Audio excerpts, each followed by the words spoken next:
Hi, I'm George Weigel. Welcome to my winter season tips. Let's see what's going on this week. You know, the number one potted plant of all is the poinsettia, and everyone's buying them this time of year, including a lot of non-gardeners. So that's why I thought this week might be a good idea to take a look at how not to kill a poinsettia. I have one here, and you'll see this is the way most people buy them in the store, which is almost the way to pre-kill your poinsettia because they're displayed in these sleeves, which is good for shipping. But you don't want to store the plant in that because there's a problem. If you water over the top of here, it can trap water and cause disease on the bracts of the plant. And it can also cause overwatering. If you water in there and the water has no way of getting out the bottom, you rot the roots. And both of those can really shorten the lifespan of your poinsettia.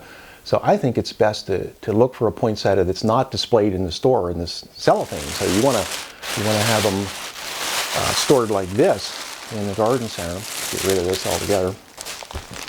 So that way you can also see the color, you can see the shape. You can make sure that there's not 2 or 3 branches broken off of there, because if they're in the cellophane, you can't really even get a good look at what you're buying. Most of the garden centers will have them nicely displayed and open like this.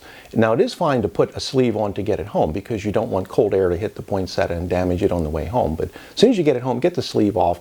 Second issue is the foil.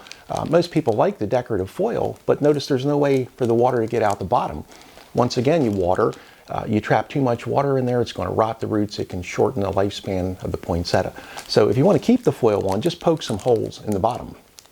Now the problem with that is, suppose you put it on your table and the water drains right out. That's where these little water catchers come in handy. Just put a little dish underneath. You can buy these in garden centers, or even just a plate or a dish of some sort, something to catch the water. So when you do water it, it drains out, and then if there's any in the bottom that gets caught in that little dish, just dump that out too. You really don't need to worry about fertilizing unless you're going to keep the poinsettia for the springtime. I would maybe put it near a bright location, not right up against the window. Don't let it touch a cold window pane, that can damage it too. Otherwise, just keep it watered in a bright spot. And if you do want to use it in spring, wait until the weather gets nice and warm, probably about mid to late May. Take it outside, cut it back, and it makes a great potted plant or even an in-ground plant too. So good luck with your poinsettia, and I'll see you next week on PennLive.com.